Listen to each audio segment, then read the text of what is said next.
It is 6 p.m. on the West Coast. Let's get this party started here. So we're going to kick off for our feature event today. So welcome everyone from all over the places, and you know what? Let's just dive into it. Today's meetup. We've already sort of had our opening chat here in social time, so we're into the welcome and overview with a feature presentation coming up in probably under 5 minutes. And our speaker today, super excited to welcome Clive Saunders, who's doing a new topic for us.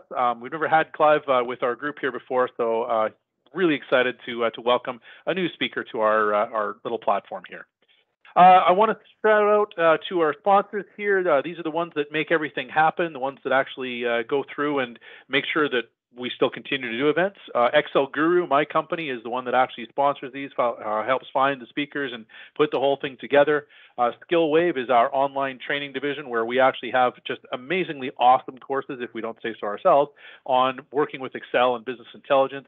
If you want to learn how to really master your data inside Excel and Power BI, you should definitely be checking out the course at skillwave.training. We'll definitely help you level up there. Microsoft obviously awards me as an MVP and sponsors us with software like Teams that we're using tonight in order to be able to get this out. So a big thanks to them as well. And then finally, just a quick shout out to one of my products, Monkey Tools, the Excel add-in that will help you build awesome Power BI and Excel models. Well, more Excel models, but some Power BI. Build better, faster with your Monkey Tools add-ins. We do things like building calendar tables on the fly, importing Power BI models into Excel, yeah, really, and a whole bunch of other awesome features. So it's a great software tool to check out. Speaking of mastering your data, as a couple of you have mentioned in the pre-session chat here, Master Your Data for Excel and Power BI is at long last finally available in digital format. You can pick this up at skillwave.training. It is 380 pages of completely rewritten awesomeness, a massively expanded book with all kinds of new stuff in here. I'm really proud of what's actually been put into this thing here, and you can actually pick it up now. Print versions will be coming as soon as we get them back from the printer. The plates are being made today for the print run, so very exciting stuff. Very much looking forward to actually seeing those come our way. So if you're interested in picking up your digital copy now, check it out at skillwave.training/shop/master-your-data. Instant fulfillment once it's done, and then you'll get a link to the book and all the good example files and all that kind of jazz. Our next meetup's coming up in a couple of weeks. We have Reed Havens is going to be joining us. He is a course author at SkillWave. He's obviously got his own YouTube channel and site as well. And only Reed could come up with a title like Bedazzling Your Bookmarks and Buttons. I'm really excited to be seeing this. I know that Reed's going to have some awesome stuff to show us. Love the visual work he does with Power BI. It's going to be great. So that's going to be 6 p.m. Pacific time on August 19th. It is now open for sign up at our site, Meetup site. Our next Excel speaker is going to be Avani Reddy from the Microsoft Excel team. We've currently got it marked down that she's going to be talking about something really cool and interesting. We're just trying to get the exact official title, but I believe this will be on modern collaboration inside Excel. That's going to be Thursday, September 9th. Again, the session is open for replies, so check that out coming up. She works at the Microsoft team and can give us some of the lowdown on some of the new cool stuff that's coming. The last thing I just want to throw out before I turn the floor over to Clive for today's presentation here is if you, like Clive, are interested in doing a brand new session or want to try your hand at speaking here, we would love to host you here.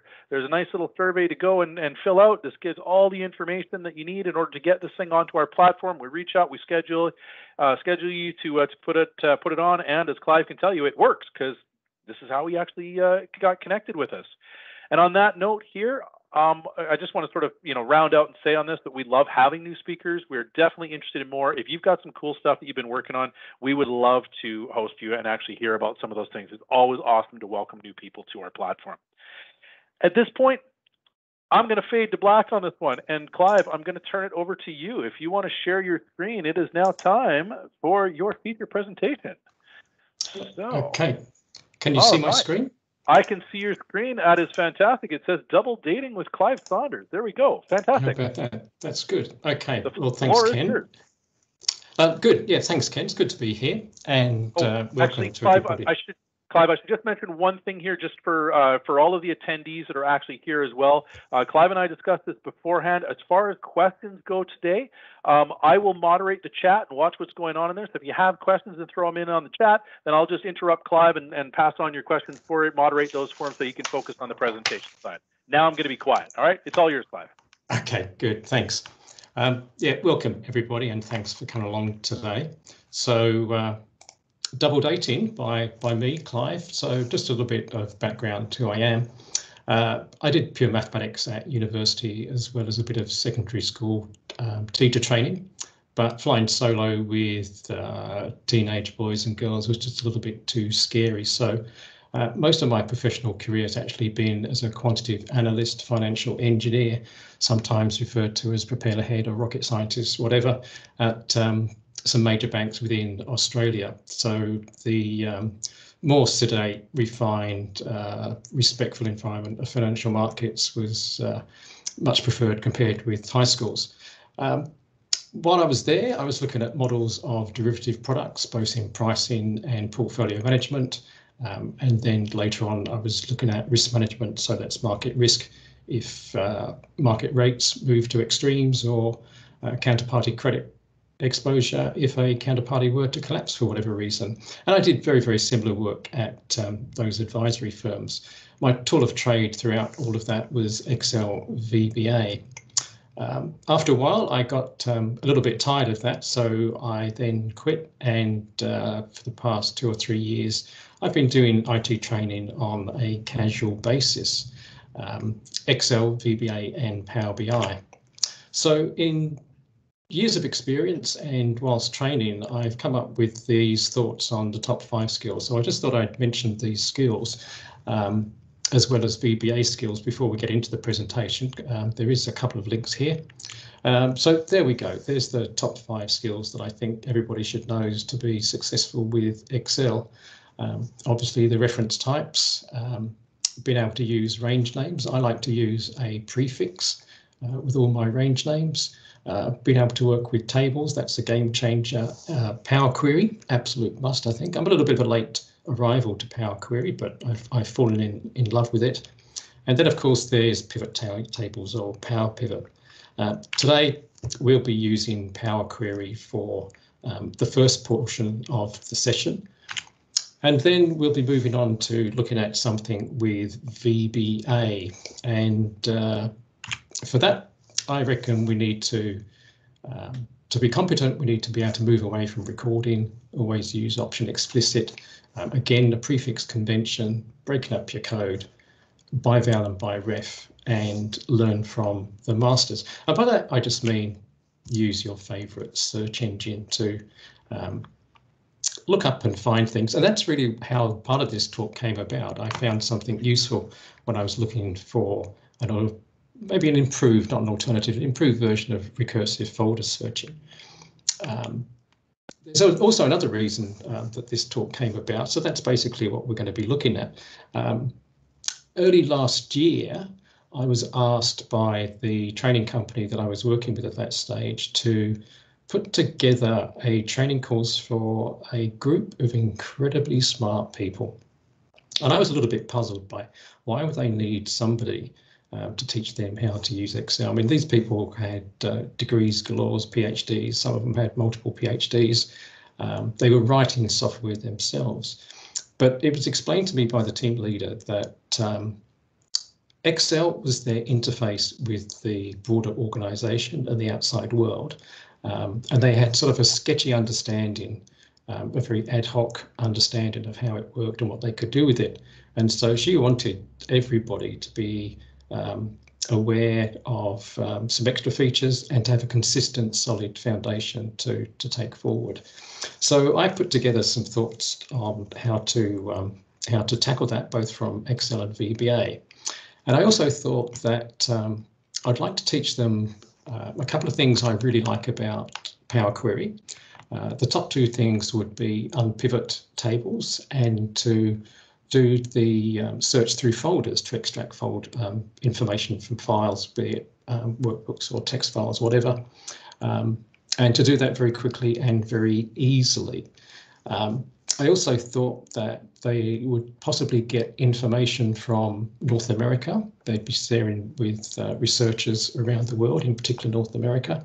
And so they might possibly get some test data where there's dates involved, and it'd be in the North American format of month, day, year, as opposed to the English or European and Australian format that I'm used to of day, month, year. So I thought I could give them something in both Power Query, and then I could connect to that at the second part of the masterclass when I was talking about VBA. So that's a little bit of the background, but you've probably all read that by now. And the question is, how are we going to process the files? Well, first of all, we look at what I call the virtual transformation, and we're going to be using Power Query. Now, everything I'm doing is not new, original, and in particular, this first section is pure chapter 4 of the first edition of M is for Data Monkey. The good thing about that is that I got the data provided by Ken and Miguel, but even better than that, if you've got any questions, Ken is the one that will answer them.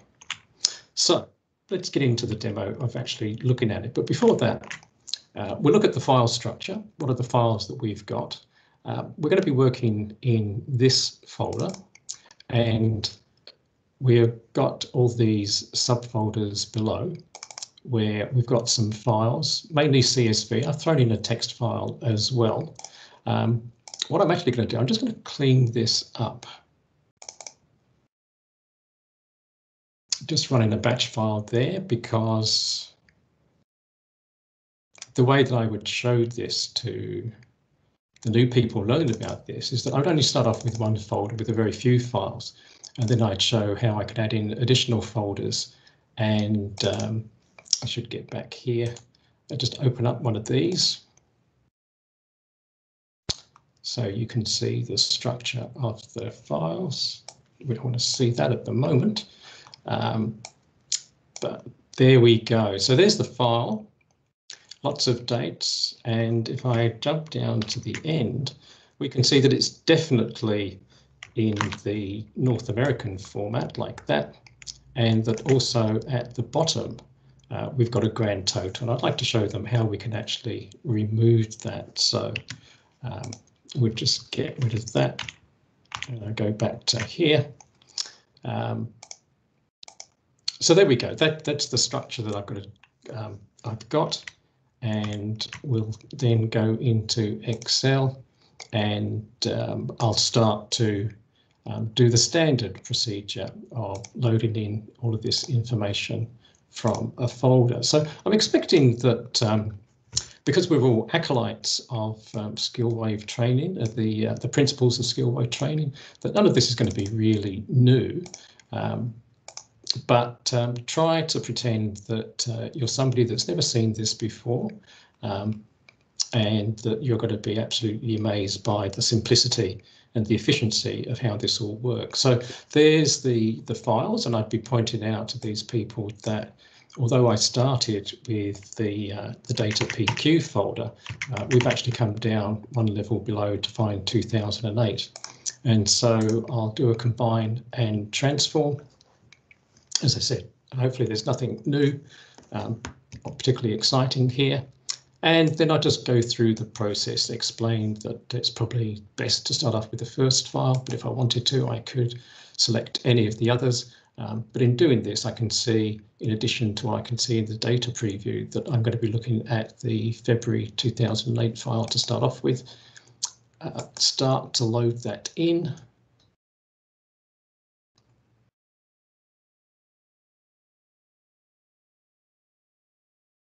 And here we go.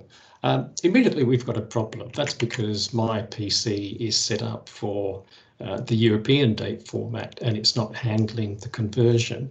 It's probably also because of that grand total. I then explain how I would go to the single file transform here, and I would start the process. In particular, if I were to change this to a date, I'm going to have problems, and I point out that I could undo the steps. Why have I had problems? Well, initially, that's probably because I forgot to remove the grand total at the bottom. So I point that out, I can filter that. And I probably also point out that I remove the grand total as opposed to remove the bottom row, just in case any of the files come through without the grand total. I might remove one row by mistake. Then I'd give it another go to convert to date, and I've still got the problem. I've got the red bar there. So once more, undo that step, and then I talk them through how about going to change by using the locale.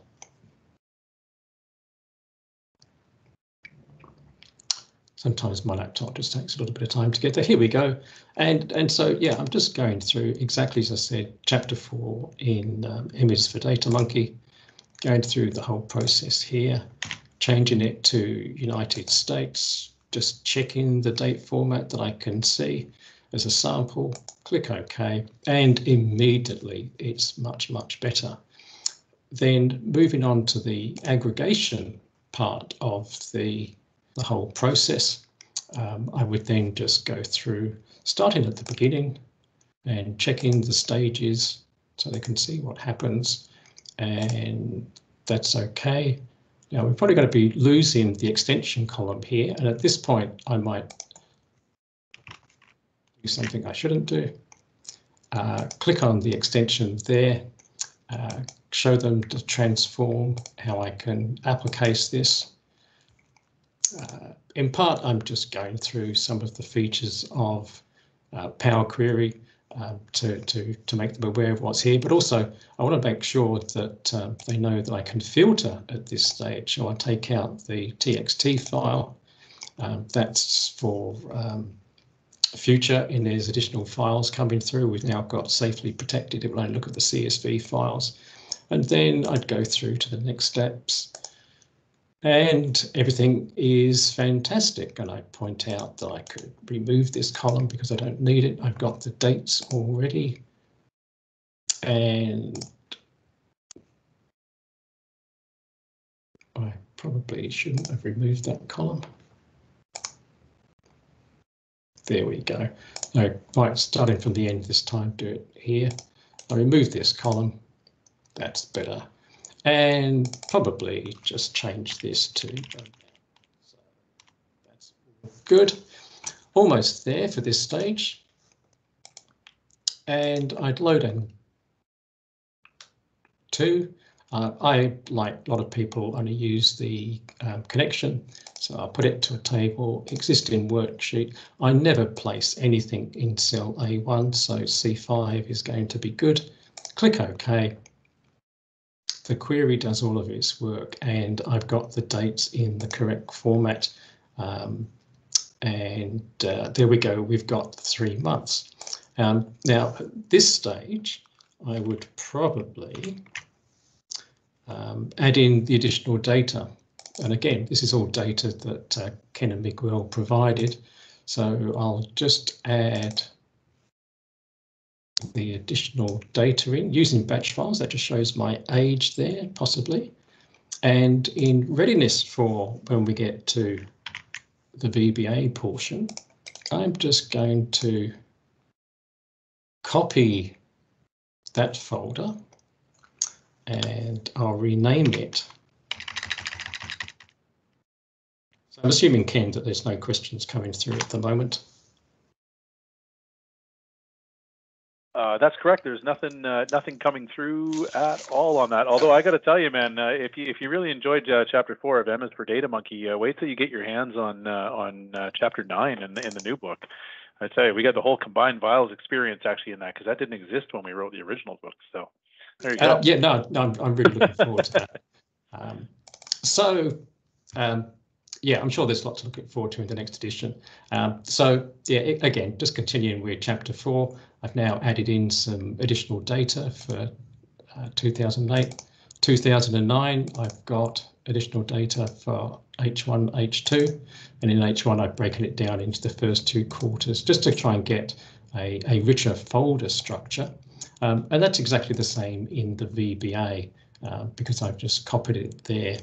So if I then go back here, I'll be pointing out that all I need to do now is to refresh this.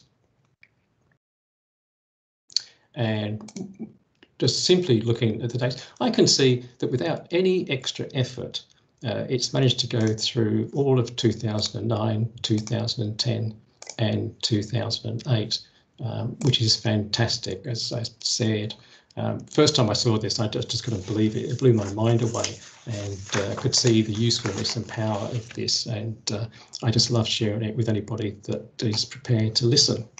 So, okay, that's the first part, the first way that we can handle inconsistent data formats. And the nice thing, as I'm sure you all know about using Power Queries, that it's non-destructive. So we leave all the files intact.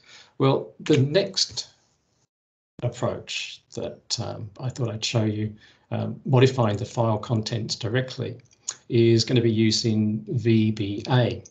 And there's a very old recipe that's misquoted, and I continue that misquote, but adapt it. And if we're going to modify the file contents, first of all, we're going to have to find our file. And the way we're going to do that is I'm going to introduce a VBA collection. Now, you've probably all used collections in your VBA code. The workbooks collection and the worksheets collection are the most obvious ones, but you can actually create your own collection. And the nice thing about collection, unlike an array, is that it's quite flexible. In particular, it can take any sort of content, and it can have mixed content. So unlike the array, where everything has to be strings or integers or decimals, or something else, but it all has to be consistent, whereas with the collection, it can be a real mixture. And so we're going to use it to collect the folders and the subfolders. And the way we're going to do that is that we're going to form a queue. Well, yeah, I'm an Englishman, so I know all about queues. Not sure I've actually formed a queue of one by myself, but nevertheless, this is what we're going to do. We're going to form a single server queue using a collection. And I was looking for a neater way of doing a recursive folder search. I've written a few examples of that many times, never really happy with it. And I just by chance found a reference to a non-recursive folder search using these collections.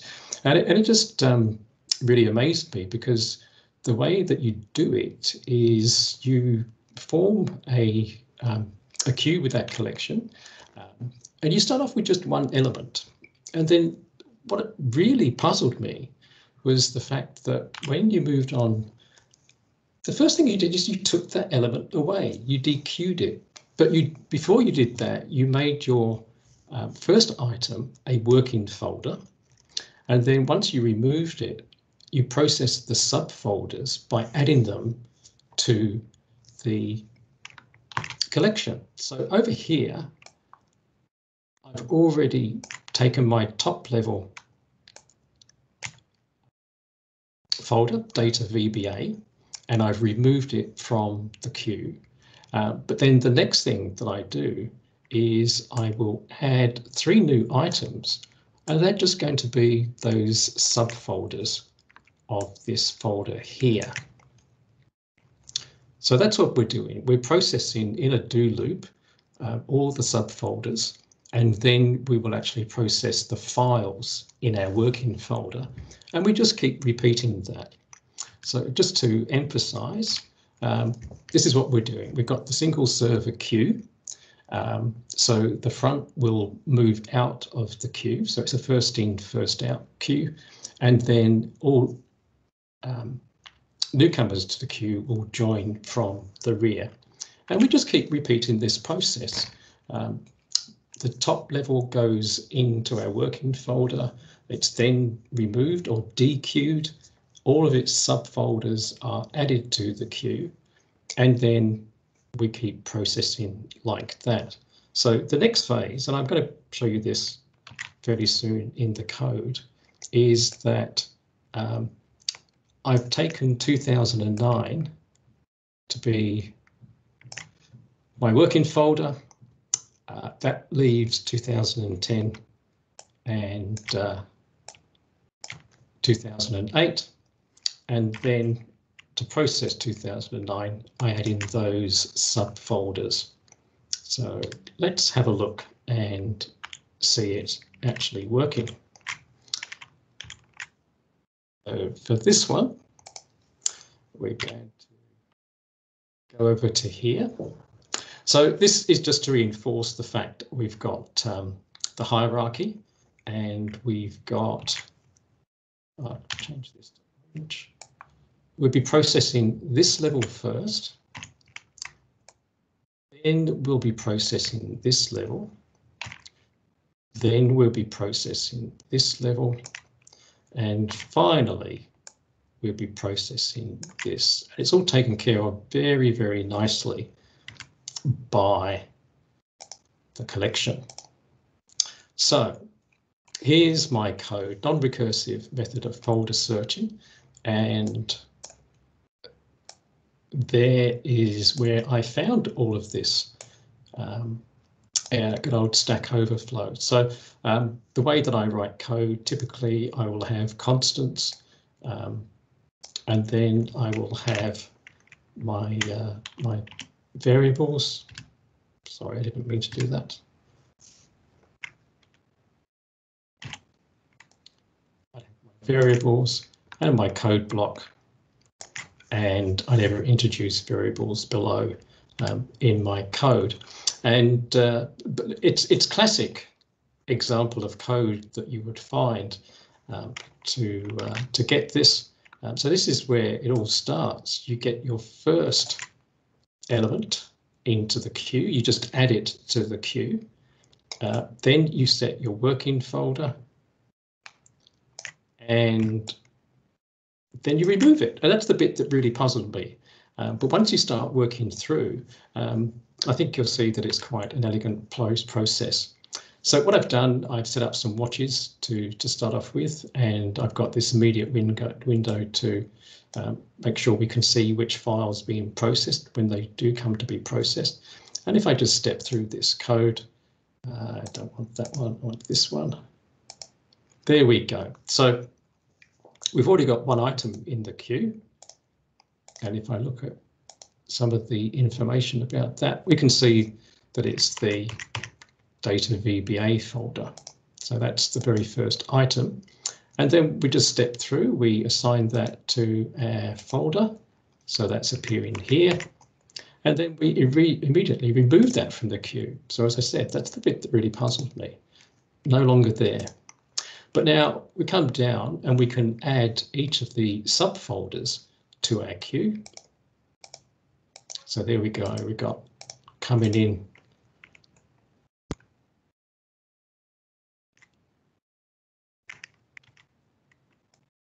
there's our subfolders that have actually appeared, and we can start the actual processing one by one. If there's any folders, files in the folder, well, there's no files in the data VBA, there's only the subfolders. So I will be skipping over this one, and I'll go straight back to the top of the queue here. And this is where we will really start to see what happens. So I'm going to take the first element of the queue, which is 2009. So what I did in setting up this, you probably didn't notice that after I created the VBA folder, I also did a little trick to rename these folders and then rename them back in a particular order so that you could see that it's not 2008, 2009, 2010. These can actually come in any order, and you're really not concerned about the order because everything is handled by the queue. So there we go, 2009 has now appeared as my object folder. It will now disappear from the queue, and then all the subfolders of 2009 will be processed. So there's H1 and H2 coming in. So there we go, we can see those. And then we go through and we process files in 2009. Well, 2009 doesn't have any files either, so I can just jump onto there, go through this whole process. 2010 is now my working folder, and it's been removed from the queue. So I no longer have 4 items, I've only got 3. There's no subfolders in 2010. I'll be going straight into the files of 2010. And down here, it's now stopped. And I'm just going to print out the path of the file so that we can see which one is being processed. And again, the order doesn't matter. So the first one is April 2010, and we just continue like that. So I might just turn that off, jump through, and so there's all the 2010 files. And we just keep going through in the same process. Now I've got to 2008, which has no subfolders. But it does have files, and I can process them in exactly the same way. I just do the first one to show that it comes through, zip through the rest, and there we go. And you're starting to see already that 2010, 2008, they're in that upper level below data VBA. So that level is all being processed in one go. And then if we go down here, I've now got 2009 H1 that is being processed as my object folder. It's still in the queue here, but that will be removed very, very soon. So here we go. There it is. It's been removed. I've only got 2009 H2 remaining, and we start to get Q1 and Q2. And now we've got all of our folders that are going to be processed. And so what I might do is just remove these and let it go through to the end, because now we've seen all of the folders collected in the right hierarchy to the right levels. And now if we follow through, we will just get the files being processed. And again, if I just try and highlight, we've got 2010, 2008. There's no folders or files in 2009. The next level down is H2, the second half of 2009. So that's being processed there. And then we've got the next level down being Q1 and Q2. That's all being processed. And I just find that really quite amazing, that it's very, very simple, yet seems to me to be very, very powerful. And as I said, you don't care about the order. It just works quite nicely. So the next thing, now that we know that we can find the files, is how do we reformat the dates? So I'll put a break in here. We'll be going through the whole process. I won't stop how we find the files and folders themselves, but we look more closely at how we actually reformat the dates. And to do that, back to the PowerPoint, and I'll explain. This is the file processing, and it's fairly straightforward in the sense that we open a file, we look for the pattern that's going to be possibly 2 digits for month, 2 digits for day, and then 4 for year. We're going to be changing it to our preferred pattern. We could actually put it all YYY, MMDD if we wanted to, but this is the preferred format that I work with at the moment. And then once we've done that transformation, we just save and close the file. So this is destructive. This is a little bit different. We are working directly with the file. We're going to overwrite. And as it pointed out in the description for the talk, the technique that I'm going to be using is to work with regular expressions. So what we're doing is we're trying to find patterns. And the way that I came about this was some years ago. I found that there was a workbook for one of the banks that I was working with at that stage that I think was making an ODBC connection to a database, their warehouse of financial markets data. And I noticed that in the connection string, it kept saving people's username and password, and I just thought that's not on. It's contrary to policies and procedures. Is there some way around that?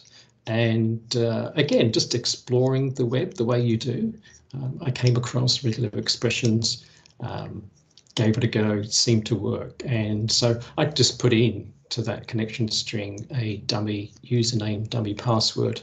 I could look for it and replace it by whatever somebody were to enter. And so since then, I've been trying to use regular expressions whenever I can. And the way to do it is you find a website that tells you about regular expressions, and then you find another website, this one, to explain how you can test them to see that it's all working. And that's what I'm going to do next. I'm going to go to a website. You've already seen a bit of a preview for this one. So a website like this is the one I've got the reference to, explains the features of regular expressions. So all the different little bits and pieces are here. You can look for patterns, you can tell it to ignore case, you can tell it to search globally. You can also tell it to search multi-line, which is something that we'll need to do because our text file has multi-lines. So they're the properties. The methods, well, you can test, you can replace, but the one that we're going to do is we're going to execute. That's the one we're going to do today. We're going to do the execute. And the nice thing about the execute is that you then get another collection, and in particular, you can count how many items are in that connection. The next thing you go on to learning about is, well, how do you describe the patterns? You can describe where you want it to be. Do you want it to be at the beginning? That's with the caret symbol there. You can have it at the end if you go for the dollar symbol. You can search for literals, so special characters that you might find that are used elsewhere, and you have to escape them out with the backslash. And then you have things like this, where you can group your characters. You can look for special characters, such as this collection, so alphanumerics, or you can just look for numerical characters. And you can start to build up by saying how many of those you actually want to find. And you've got the descriptions there. Well, this is all well and good, but really you need to see some examples to explain how it works. And so quite often you do find that in the website. So this one here, I think I mentioned this in the description for the talk today, is that you can use it to validate an email, and you get some quite interesting patterns that start to be created. But I always go to a tester website to check out the way things are going to work, if I've got it correct.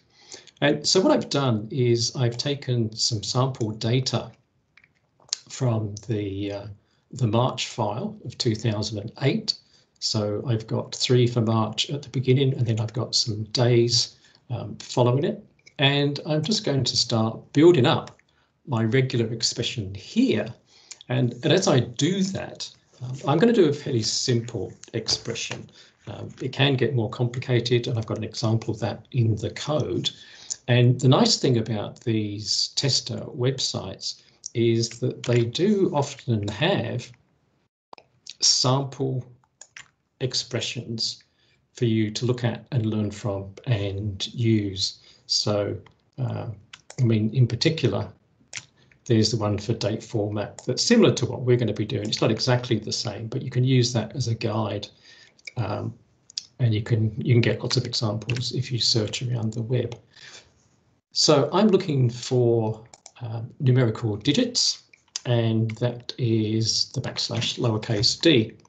And we've got it occurring there straight away. The problem is finding every individual number. So it's not grouping them together the way that we want our dates to be. So then I'm going to start to put in some extra information. So in the curly braces, I put 1, 2, which says I want between 1 and 2 characters.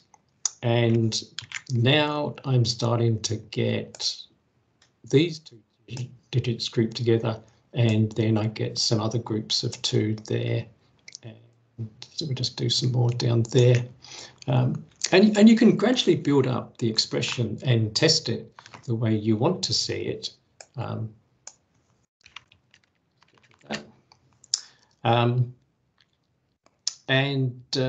Down below, we've also got the substitution taking place that we can test how it's going to replace. So we'll get onto that as I build this up. So there's the first 2 numerical digits. If I place in my my slash, where we start to build up some other little bits and pieces, I would then say I want 2 more, possibly 1 or 2 more, and it's going to look like that. So it's building up the first part of the expression. And if I want to be super protective, I can actually put a caret in there, and that forces it to look only at the beginning of the line. And although the next part I don't really need to include, I will also put in that I'm looking for the year component. So that's going to be a numerical digit, and it will be 4 items in there. Now, at the moment, it's not finding anything.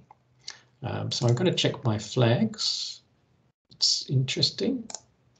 It should be finding it because of the multi-line. How about I get rid of that up there? It's still not working. Silly, Clive, wake up. There we go. That's better. That's better. Yeah, I'd missed out the backslash before the D, so it was looking for D directly, and it's not going to find that there. Okay, so that is it's found all of those dates, and it's ignored all other numerical information in that file. I want to try and swap the month and day around, and for that I bring in the next little bit of tools, and that is I actually group these components together. So I'm just putting parentheses around the first portion, which is trying to find the month in the North American format. It's then putting brackets around the next 1 or 2 characters for the day, and I can then year component. So it does nothing extra down here. It still finds what I'm looking for, but what happens now is in the substitution portion down here. Once I put in my substitution string, so I've got my find expression, like the string that I'm trying to find, and now I'm going to tell the regular expression object how to actually replace that with some sort of substitution. The groups that I've got at the top here in these curly braces, so there's the first one, there's the second, and there's the third. Well, I can refer to those by using the $sign. So I actually want the second to come first, put in the slash, first to come next, and we can start to see that our replacement string is being built up here, and it is swapping around the components that I've got there. So if I put in the final part and put in the third group that I've put in, that is what is happening. It's finding all these dates up here. It's finding the first month portion, then the next bit, which is the day, and the next bit is the year. And it's just putting them all back together down here, all in one go.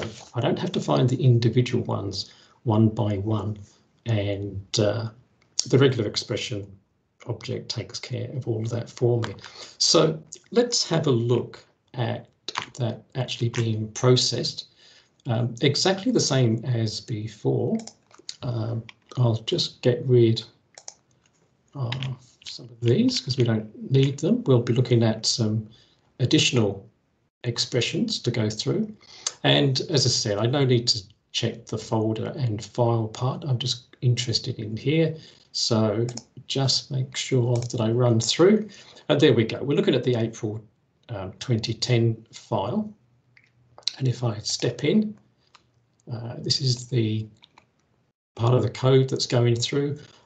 All I'm doing here is using the same file system object that I use to work with the folders, so I can work with the text file. I will be reading everything into this variable, so I will put that across there so we can see what the contents are. And then we come down to here, and this is the part, the change date format, that will do all of the work using regular expressions. Once the string has been changed, I'll go back to the file system object, I'll write the contents back, and I'll close the file as we said. So let's step in and see what happens. So there we go, we've got our first string, and because it is April, then I've got, in North American format, I've got the 4 there, and I've got another one there. And we're going to see how that changes once we get into the next call. So I'd step into here, and this is the string that's being passed, which should be exactly the same because I'm passing by reference. And just to make it clear, there's the string that I showed you that I'm trying to find. I showed in my regular expression tester. Here is a slightly more complicated version, but what's trying to happen here is that I'm saying that it could be just a single digit, 1 to 9. I could possibly have a 0 before the 1 to 9. Remember, this is for the months only.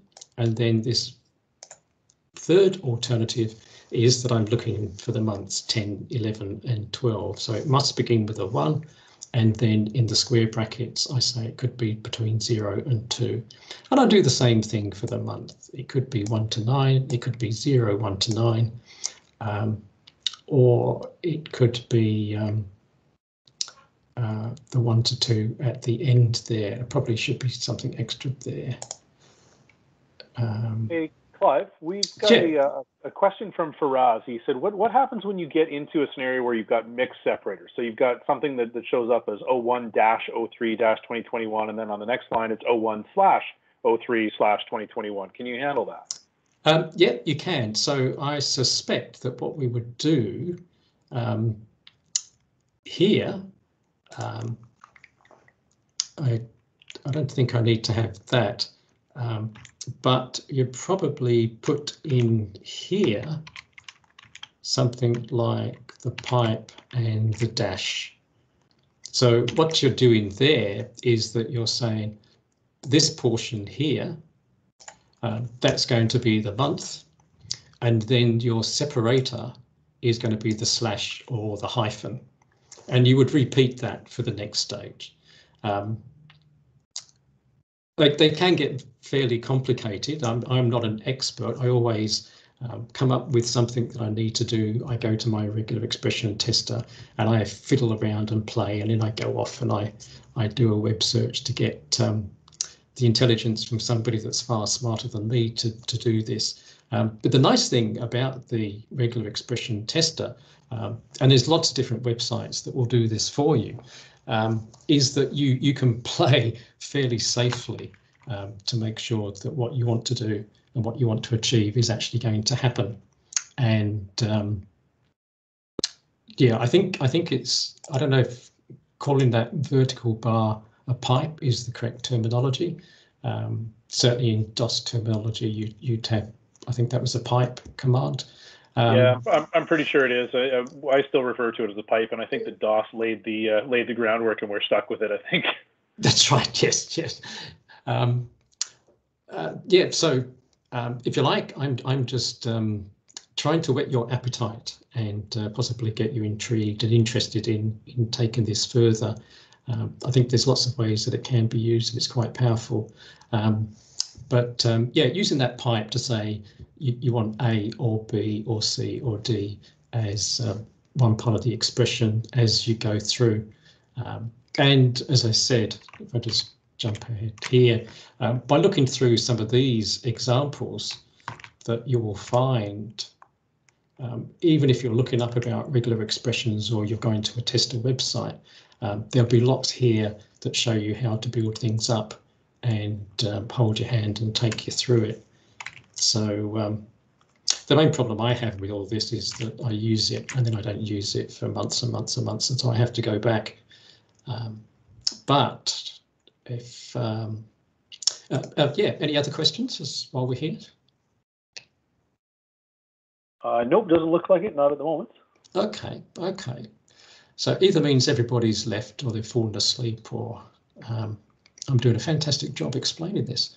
I don't think so. Anyway, okay, so right, we've passed in the contents. We've done that via another variable that we're using by reference, and here is a temporary string. Normally I wouldn't do this. I've got a little note down there, and what I'm assuming, Ken, is that after the talk I can package this up and pass it through to you or Rebecca, so that if anybody's interested they can download and have a look at. So yeah, that'd be fantastic. I know we always get requests for it afterwards, so that's perfect. Okay, yeah. I mean, it's almost pretty much ready to go, so no problems there. So yeah, what I wouldn't have a temporary string in between. I've just done it so we can actually see what is taking place. But if I get down to here, then we're just going to check how many matches I've got. So 2,121 instances. And if I step over, then what comes through will be everything replaced. And not sure if this is going to be completely clear, but this is the key part here. Probably come across here to show it. So where I was starting off with this one here, it was 4/1. I've now actually got this one where it is 1/4, and that is true both here and here and here and here. And in fact, it's taken place throughout the whole of that string. In one hit, all of those dates have been changed, and it really doesn't matter how many rows, how many matches I'm going to be finding in my text files, they will all be handled in one go. And that's largely because of these options that I've set, global and multi-line. So there we go, there's the first change. And if I step over and see what happens again, we'll just jump back in. We're going to change the date format. Step back in again, let's go down to there. So now I've got 1896. I'm looking at the February 2010 file. I should see my temp string change once more when I get into it here, and there we go. If I just highlight the fact, we can see that the day and month have swapped around again, and in those three places that I can actually see.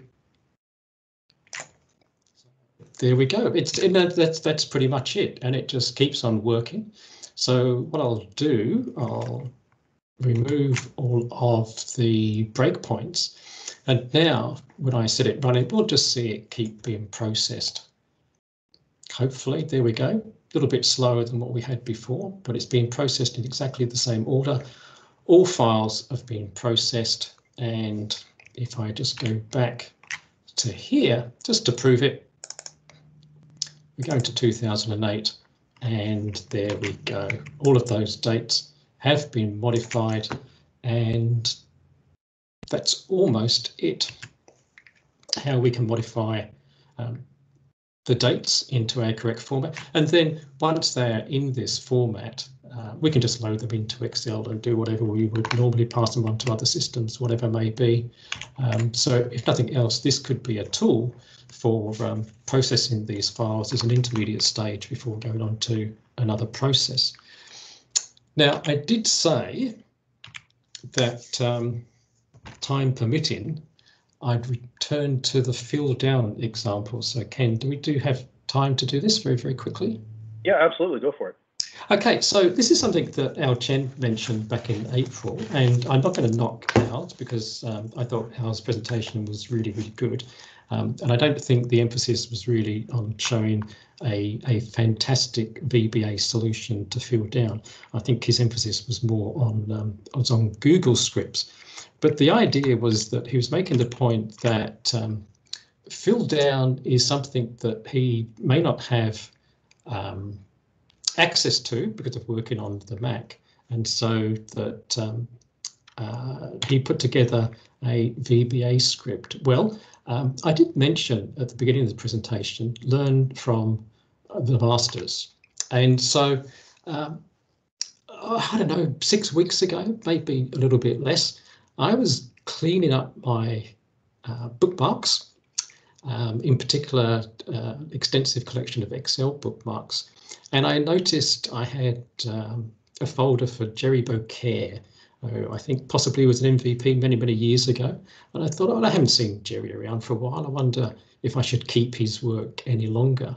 And well, he had this nice solution to the fill down problem. And it works like this. I'll show you how it works manually.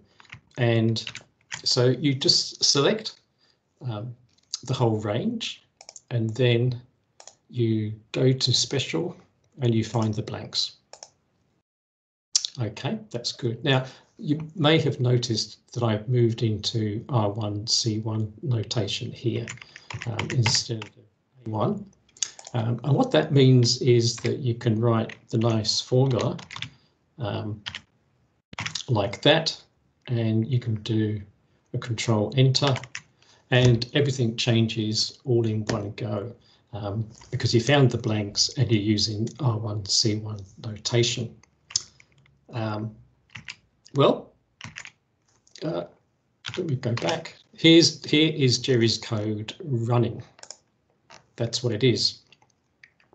I'll just copy this data and put it back. And now I'll show you the code.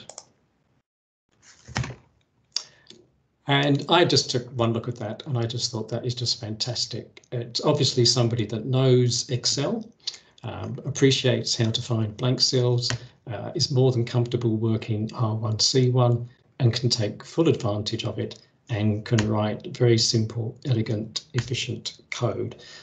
So that's why I say, learn from the masters, go out there, search the web, you'll find lots of good solutions, lots of interesting solutions, and just enjoy it and have fun. So that is it. So thank you very much for your time. If anybody does want to connect with me, then there's my LinkedIn. I'm always happy to talk about Excel, and if anybody would like help with what they're doing, then I'm more than happy to have a discussion. But otherwise, awesome. Thank you, Clive. We appreciate that. I have a question for you, though, that I'm curious to get your take on this. So, being that VBA was the thing that first made me love or fall in love with Excel. Obviously predates Power Query a long time for me, and it sounds like for you too, because you've just discovered your Power Query recently. The question I would have for you is, what would make you decide to go to VBA over Power Query? Because in a lot of cases, it seems like it's a lot easier to actually build something up in Power Query. Let's face it, learning regex is not an easy thing to do right off the bat, right? So why would you pick one over the other? Yeah, well, I think the most obvious thing to me is really what do you intend to do? So if you're just going to work with the data in an Excel spreadsheet, I would probably go for Power Query and have the benefit that it's non-destructive.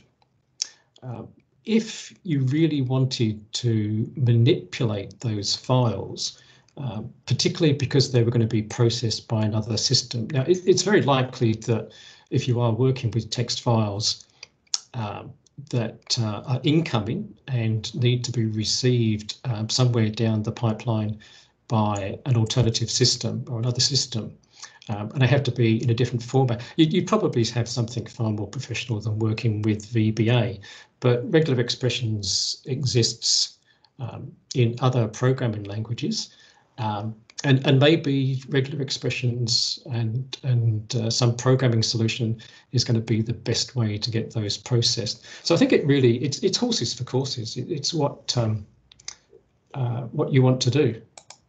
I think that's a great answer, actually, and because it's purpose driven for what's going on. Although I will say that from my perspective, I've seen a lot of people do a lot of work in VBA that maybe should have been done potentially in Visual Studio, but reality is it was built by somebody on the floor that didn't have access to the pro dev tools, and they built it on their desktop, and guess what? It's still running, right? I mean, it's the thing, right? So yeah, that's right. I mean, that's a sort of situation that I was in when I was working with the banks, that there were some people that definitely prefer to go for the development tools, look down their nose at VBA, but I think VBA is powerful and can stand the test of time. So there's lots of things that I did years ago that's still being used. So I like it, and I don't knock it, but more and more I'm moving across to using Power Query. Yeah, I will say from my own side of things, I mean, what I find is that it's faster to build a Power Query, but it is generally faster to execute VBA. So it really depends on what you want to do with it. I mean, I look at that fill down example that you did there. I mean, you click that and it's done instantly, right? Whereas Power Query would take, some time to do a refresh. Having said that, if I needed to modify the Power Query, it's a lot easier to modify than VBA if you don't have the VBA knowledge. So to me, it's like, it's long dev time for faster runtime, or it's short dev time for maybe a little bit longer runtime. What's your preference? And it really depends, you say, on what's there. But I was curious to get your take. It's an interesting one. Okay. Are there any other questions? Yeah, with VBA, you can use record to explore it. You absolutely can, John. But at the same time, I mean, I'd say that you can pretty much do the same thing in Power Query because you just click buttons to make steps happen. So it's kind of the same thing. So. Oh, geez, we kicked off a discussion with us now. So the only reason they go for VBA is when they want to export the data or modify the data in file. Yeah, absolutely. And I will say that I generally try not to manipulate my source data files if I can possibly avoid it. However, I have had many jobs where I've had to modify a file for upload into another system, and in those realities, then that's when VBA becomes very, very useful for those things for sure. So. Okay. Well, are there any other questions at all that people have for Clive before we end this off, or are we good? I guess is the big question. I see Ron's thrown in something about an article about ancient Excel 4 macro language. I love it. Yeah, I can't say that I ever worked with the XLM macros to any degree. I know a few of my friends have, but yeah, it's it's amazing, isn't it? It's just what bad actors will do with great technology. Yeah, just on that, Ken, there was a talk by Bob Umlas a few weeks ago, and one of the features, it's about, I didn't know Excel could do that, and he reverted back to the old Excel 4 macro language to show a couple of things. So. Yeah, I mean, and the reason that Excel 4 macro language still exists in Excel today is because there are certain things that just were never implemented into VBA. I mean, VBA was supposed to be the replacement that would kill it off. There are a couple of things that you can still do with XLM that you can't do with VBA, and that's why it's still there. Ron says, the point that it's being used is for hacking. You know what? Yeah, so is VBA. I mean, honestly, if there's a technology there and a hacker can get their hands on it, they can actually exploit it. The VBA's security model is better than what the XL4 is, but I believe you'd have to be kidding yourself if you don't think the Excel team is aware of it and working on different components around it to try and shell off and protect some of those things without impacting legit users, right? Dave made a comment. It's amazing how fast regex can be. Yeah, 100% agree with that. I use it sparingly, and yet when you need it, there is very little else that can be done. I would die for that kind of thing inside Power Query. That would be brilliant, and it's certainly something we've asked for as well. It's a great thing for pattern matching. Awesome. All right. Oh, there you go, Clive. Faraz said he heard that you mentioned that the fill down code doesn't work on Mac. Is that true? No, I think the idea was that Al was saying he needs the VBA code on a Mac because fill down doesn't work in Power Query. I think that's what I was trying to say. Yeah, because he didn't have Power Query, because Power Query didn't work on a Mac, so he couldn't do a fill down, and therefore he needed VBA in order to make that happen. I think you're right. That's right. That's the way that one went. Yeah. So, and yes, now I have an inside contact to push for regex and Power Query. You guys think that Miguel is my only inside contact? I mean, I actually get along really well with a lot of members of the Power Query team, and I have asked before, and I'm not the only one. So yeah, don't expect that I'm going to be able to pull Miguel's strings. It isn't going to work that way. But definitely we talk. So, awesome. All right. Well, listen, Clive, thanks again for coming in and doing a great presentation on this stuff. Awesome to see difference with Power Query and with VBA here. I love seeing different options do the same thing. It's always awesome, and it was great to have you on our platform.